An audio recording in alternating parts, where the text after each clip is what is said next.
Olá, nutricionistas e estudantes de nutrição. A gente vai continuar referente à avaliação nutricional no adulto. Bom, a avaliação nutricional, qual seria esse objetivo? Então, o objetivo da avaliação nutricional é determinar o estado nutricional desse paciente e, através dessa determinação, dessa análise do estado nutricional do paciente, a gente vai conseguir elaborar uma conduta adequada.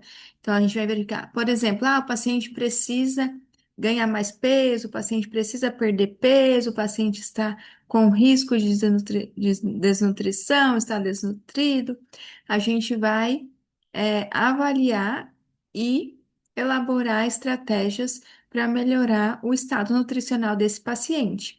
Então, não tem nenhum método específico capaz de avaliar adequadamente o estado nutricional do paciente. Então, a gente não tem, por exemplo, utiliza só esse método. Então, vai depender e a gente tem diferentes métodos que a gente pode utilizar em conjunto para melhor avaliar esse paciente. A gente vai ter os métodos objetivos e os métodos subjetivos. Os métodos objetivos seriam os dados antropométricos, a composição corporal, parâmetros bioquímicos e o consumo alimentar desse paciente. Já os métodos subjetivos seria o exame físico e a avaliação subjetiva global. A antropometria, o que seria a antropometria? É um método que se baseia na investigação das variações das dimensões corporais, visando a gente avaliar esse estado nutricional do paciente. Então, é um conjunto de técnicas que estuda as medidas de tamanho, peso e proporções do corpo humano, que está englobado o quê?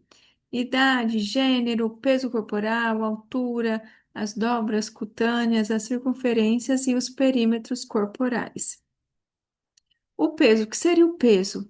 É uma medida antropométrica, expressa a dimensão da massa ou volume corporal.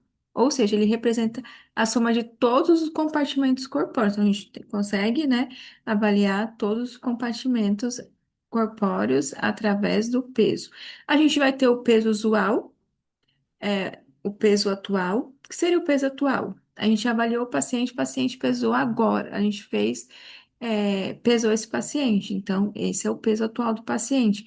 Peso usual, o peso que o paciente costumava ter, né? Isso vai ajudar muito a gente a avaliar qual foi, o percentual de perda de peso, enfim, se o paciente vem emagrecendo ou está engordando. Então, o peso usual, o que ele costumava ter, a gente consegue ter dimensão dessa variação. E o peso ideal, que é o peso recomendável ou o peso saudável, é determinado pelo IMC. Então, a gente vai fazer um cálculo, que é o IMC médio desejado, vezes a altura ao quadrado desse paciente. Então, qual seria esse IMC médio? Na literatura, a gente encontra algumas informações, que o IMC médio para homens é 22 e o IMC médio para mulheres é 20,8.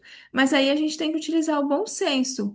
Por exemplo, se o paciente está com obesidade, a gente não vai deixar esse IMC médio, por exemplo, como 20,8 para a mulher.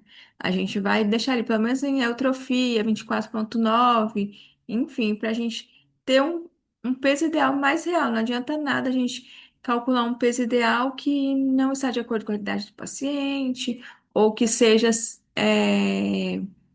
a curto prazo muito difícil de alcançar, né? Então, a gente tem que ter esse bom senso na hora de definir esse IMC médio para calcular o peso ideal do paciente.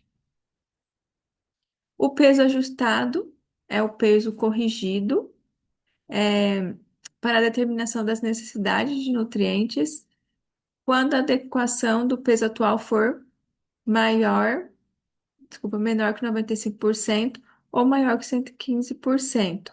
Pode ser obtido pela fórmula. Então, a gente tem uma fórmula onde a gente vai calcular esse peso ajustado, que seria o peso ajustado igual peso teórico menos o peso atual, vezes 0,25 mais o peso atual. O peso estimado, então, em alguns pacientes, a gente não vai conseguir pesar, né, por alguma comorbidade desse paciente, por alguma situação, então a gente vai estimar esse peso. certo? Então, a gente tem algumas fórmulas que nos ajudam a estimar esse peso. O peso corrigido, então, a gente vai utilizar em algumas situações, né, que podem induzir a erros, devendo ser corrigido. Então, por exemplo, o paciente tem edema, a gente vai pesar o paciente, mas aquele peso não é o real, a gente tem que descontar o edema, né? O paciente é amputado, o paciente tem ascite, então a gente vai é, corrigir esse peso descontando para ter um peso mais real. E edema, que seria acúmulo de líquidos, né? Então, a gente tem a ascite, que é o acúmulo de líquido no abdômen, a gente tem os edemas, né? Em membros superiores, inferiores, enfim. E aqui é uma tabela, né, que a gente considera para fazer a correção do edema e da ascite. Por exemplo, a gente vai avaliar como esse edema a gente é leve, é moderada, é grave, e a ascite também é leve, é moderada, é grave, e de acordo com o que a gente avaliar, a gente vai descontar do peso desse paciente. Peso a ser descontado na correção, se o paciente tiver com edema, conforme a localização do edema. Se for já um edema mais local, a gente vai descontar. O edema no tornozelo, mais ou menos 1 quilo. Na panturrilha, de 1 a 3 quilos. No joelho, de 3 a 4. É, dependendo se estiver mais grave, de 4 a 6. E a nasarca, de 7 a 12. Se o paciente estiver todo edemaciado, a gente vai fazer vai descontar esses valores. Então, a gente vai ter que utilizar o bom senso, avaliar bem, para verificar o quanto a gente vai descontar para ficar mais próximo do peso real desse paciente. E amputados, a gente vai descontar o percentual do peso do membro amputado. Outra alternativa é o uso do peso corrigido. Então, a gente tem uma fórmula que a gente vai usar o peso referido antes da amputação vezes 100, dividido por 100 menos, de acordo com a porcentagem de amputação. Se é mão, a gente tem esse gráfico onde a gente pode fazer esse desconto. Se é mão, 0,8, antebraço, 2,3, braço até o ombro, 6,6 e assim por diante. Certo, pessoal? Espero que tenham gostado. Curte, comente, compartilhe, para que eu possa fazer mais vídeos dessa forma. E vai ter a parte 3, onde eu vou continuar a avaliação nutricional em adultos.